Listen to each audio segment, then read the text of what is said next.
O título da reflexão de hoje é O Segredo da Vitória. Mensagem escrita pelo pastor José Nogueira, da Igreja Batista Fundamentalista Cristo é Vida, de Fortaleza, Ceará. A observação, o testemunho e a própria história das pessoas que venceram mostraram que as mudanças acontecem quando a fé foi despertada por uma necessidade. Uma doença séria, um problema difícil ou um acontecimento que faz tremer nosso chão de início. Tudo isso parece que veio para nos destruir, mas, na realidade, serviram para despertar a fé em Deus, um forte e poderoso recurso para lutar, superar e vencer. Em alguns casos, foi a própria insatisfação crescente consigo mesmo que provocou uma reação espiritual poderosa para romper com o status quo e irromper poderes interiores que nunca se percebeu que tivesse. Temos a impressão de que essas coisas ruins vieram para acabar com o restinho de esperança que ainda tínhamos e, quando vem mais de uma ao mesmo tempo, elas se configuram em nosso temor como se fossem organizadas para acabarem com nossas vidas, famílias e quaisquer projetos de vida. Contudo, na verdade, essas opressões se tornam muitas vezes a grande oportunidade de conhecer a realidade de Deus, de perceber sua personalidade, de experimentar o seu poder e seu amor real para com aqueles que clamam por Ele, independentemente da situação e até do seu passado de descaso de Deus. Justamente nessas crises percebemos que Deus é poderoso para instilar a fé em nós. Assim percebemos que não estamos sozinhos e que nosso Deus é formidável e perito em nos surpreender com seus milagres, suas intervenções maravilhosas e que Ele sempre faz muito mais do que podemos imaginar. Efésios capítulo 3, verso 20. Em Marcos, capítulo 9, dos versos 17 a 27, as Escrituras contam um episódio de um homem que precisava resolver um grave e insolúvel problema. 1. Façamos uma leitura reflexiva desse texto bíblico. E um da multidão, respondendo, disse: Mestre, trouxe-te o meu filho, que tem um espírito mudo, e este, onde quer que o apanhe, despedaça-o, e ele espuma, e range os dentes, e vai definhando.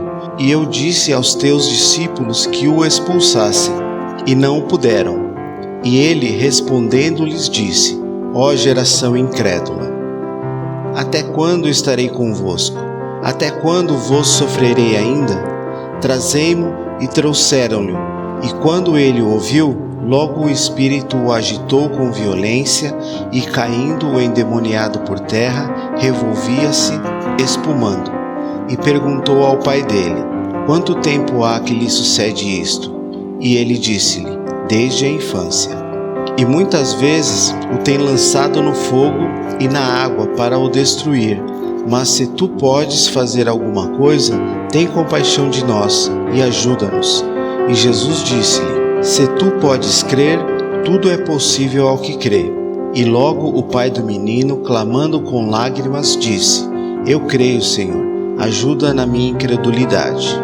E Jesus, vendo que a multidão concorria, repreendeu o espírito imundo, dizendo-lhe: Espírito mudo e surdo, eu te ordeno, sai dele, e não entres mais nele. E ele, clamando e agitando-o com violência, saiu, e ficou o menino como morto, de tal maneira que muitos diziam que estava morto. Mas Jesus, tomando-o pela mão, o ergueu, e ele se levantou. Marcos capítulo 9, versos de 17 a 27. Agora, oremos conforme ensina o Salmo 119, verso 18. Abre tu os meus olhos, para que veja as maravilhas da tua lei. 2. Perguntemos ao texto e vamos buscar as respostas. 1. Vamos dar uma olhada no contexto. Uma olhadinha nos versos de 2 a 13 e nos versos de 14 a 16. Esse episódio aconteceu em que situações específicas da vida de Jesus? 2. Por que aquele pai procurou Jesus? 3. Aquele pai se conformou com o problema? Releia o texto, medite mesmo, perceba e responda. Ele já tinha procurado outras soluções antes de ir a Jesus? Havia dado certo com as outras tentativas? Deu certo ou não ir até Jesus? Em que aquele pai parece comigo ou com você? Será que tivemos o convencimento de fé do Espírito Santo para aprendermos e vivermos o segredo da vitória? Deus abençoe. Obrigado por ouvir o Pregador Batista. Se inscreva no canal, curta e comente o vídeo. Também o compartilhe, pois essa mensagem pode ajudar muitas pessoas.